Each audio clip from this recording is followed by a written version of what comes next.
Assalamualaikum warahmatullahi wabarakatuh. Salam sehat dan bahagia untuk kita semua, teman-teman. Pada bahan kajian kali ini kita akan mendiskusikan tentang konsep agregat dalam keperawatan komunitas, yang merupakan pengantar asuhan keperawatan komunitas pada kelompok khusus. Oke, yang pertama saya akan menjelaskan dulu pengertian dari agregat itu sendiri apa. Dari yang saya ambil di KBBI, agregat adalah hasil proses dari agregasi, atau dia juga bisa disebut sebagai gabungan ataupun komposit, dan juga massa.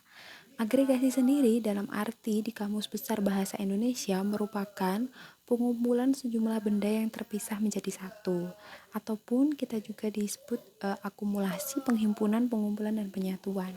Saya kemudian mencari di Kamus Bahasa Inggris arti agregat itu apa. Ternyata dalam bahasa Inggris agregat itu ketika diterjemahkan ke dalam bahasa Indonesia artinya adalah kumpulan dari beberapa elemen yang dibentuk dari sekumpulan elemen dan menjumlahkan suatu kumpulan, atau mengumpulkan dan dikumpulkan, itu kata benda dan kata keterangannya. Sehingga di situ bisa kita simpulkan bahwa agregat yaitu kumpulan dari beberapa elemen yang sama menjadi satu kelompok yang lebih besar. Agregat dalam keperawatan komunitas itu bisa juga kita sebut sebagai kelompok khusus.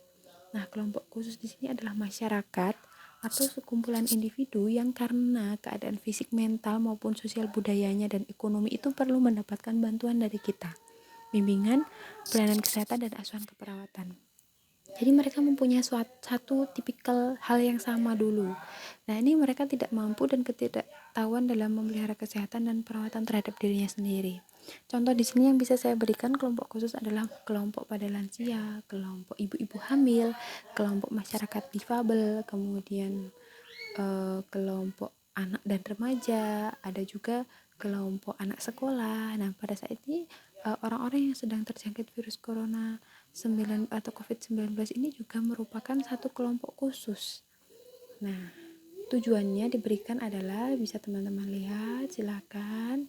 Di sini tujuannya kita mengidentifikasi masalah kesehatan, kemudian menyusun rencana asuhan keperawatannya, menanggulangi masalah kesehatan, meningkatkan kemampuan kelompok khusus dalam pemeliharaan kesehatan mereka sendiri, mengurangi ketergantungan. Kelompok khusus ini meningkatkan produktivitas dan memperluas jangkauan pelayanan kesehatan dan keperawatan. Oke, ini adalah tujuan perawatannya. Kemudian sasarannya dapat dibagi menjadi dua di sini sasarannya, yaitu institusi ataupun masyarakat. Institusi di sini adalah lembaga-lembaga sosial kemasyarakatan yang menyelenggarakan pemeliharaan dan pembinaan kelompok khusus tertentu.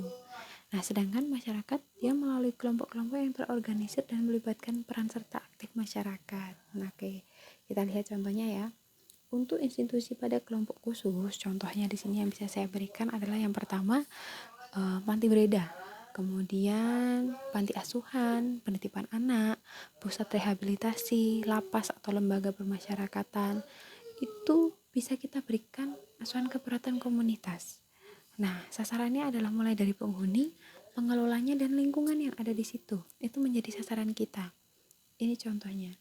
Kemudian contoh yang kelompok khusus yang ada di masyarakat. Kelompok khusus di masyarakat ini kita klasifikasi berdasarkan dengan tahapan tumbuh kembang. Teman-teman bisa lihat di bagian sebelah kanan, ini ada gambar mulai dari pelayanan pasangan usia subur sampai dengan lansia. Ada hamil, nifas, pelayanan bayi-bayi, balita, SD, SMP, sampai lansia. Nah, setiap tahapan itu bisa kita bedakan atau kita breakdown, kita berikan asuhan keperawatan komunitas berdasarkan masing-masing kelompok itu dengan masalahnya sendiri-sendiri. Ini yang ada di masyarakat. Kemudian kelompok khusus lain yang di luar yang tadi, yang institusi maupun masyarakat, kita kumpulkan berdasarkan hal-hal ini. Misalnya dia menderita penyakit menular atau infeksi, contoh ada di bawahnya. Kemudian penyakit yang tidak menular atau penyakit yang kronis, penyakit degeneratif, jantung, stroke, dan lain-lain. Kemudian ada penyakit cacat fisik ataupun mental. Gangguan jiwa masuk di sini ya, dan difabel juga. Atau kelompok yang rentan tertular dan menderita penyakit. Di sini adalah tunasusila, narkotika, dan kelompok pekerja tertentu. Misalnya PSK, kemudian kelompok pekerja tambang, kelompok pekerja di sebuah pertanian, dan lain-lain. Nah, prinsip dasar tindakan keperawatan yang kita berikan adalah satu, dia kemandirian. Jelas dalam memberikan asuhan keperawatan ini kita harus memperhatikan kemandirian dari pasien. Kemudian ada upaya promotif dan preventif. Nah, pendekatannya menyeluruh dan berkesinambungan. Jadi semua seperti kita membuat asuhan keperawatan pada masyarakat, tapi ini khusus pada kelompok itu saja. Kemudian peran serta aktif subjek layanan. Nah, jangan hanya teman-teman yang bekerja sendiri di sini, tapi kader ataupun orang yang ada menjadi pengelola di kelompok khusus itu kita libatkan peran serta aktifnya. Kemudian melibatkan institusi penyedianya jika dia ada di institusi, dan sasarannya sudah saya sebutkan tadi. Selanjutnya tahapnya pemberian, tahap pemberian proses keperawatan pada kelompok khusus. Mulai dari persiapan, perencanaan, penata laksanaan, dan evaluasi. Kalau kita tengok dari sisi asuhan keperawatan, itu mulai dari pengkajian, analisa data, diagnosa, merencanakan, ditambah dengan plan of action kalau di komunitas, kemudian implementasi, dan juga evaluasi. Nah, ini sama. Kita lihat satu-satu, mulai dari persiapan. Persiapan ini perawat melakukan proses keperawatan pada kelompok tertentu. Jadi perawat harus mengetahui otonomi klien masyarakat ini pada siapa. Kita tidak bisa memaksakan masyarakat untuk melakukan suatu tindakan. Jadi kita harus mengenali dulu. Di sini mulai dari identifikasi jumlah, pendekatan, identifikasi datanya bagaimana, menganalisa data, merumuskan masalah dan prioritas. Kemudian mulai dari tahapan. Ini harus melibatkan semua yang ada di kelompok khusus itu. Tergantung nanti teman-teman melihat di mana kelompok khususnya. Nah, kemudian perencanaan. Di perencanaan ini, perawat melakukan apa yang akan dilakukan yang tidak menimbulkan cedera dan bahaya bagi masyarakat. Jadi harus ada beneficientnya dan non-maleficient. Meliputi jadwal kegiatan, kunjungan, tenaga, yang mau diberikan apa, yang mau dilakukan apa. Ini seperti membuat plan of action dalam asuhan keperawatan komunitas secara umum. Pada tahap pelaksanaan, di sini perawat harus melakukan beberapa poin-poin. Antara lain menggenggam penuh prinsip kejujuran, keadilan, ya, komitmen bahwa ini untuk meningkatkan derajat kesehatan masyarakat. Nah, hambatan yang kita hadapi kadang-kadang dalam pelaksanaan ada beberapa hal yang kita usulkan atau kita inovasikan itu bertentangan dengan norma dan budaya masyarakat tertentu.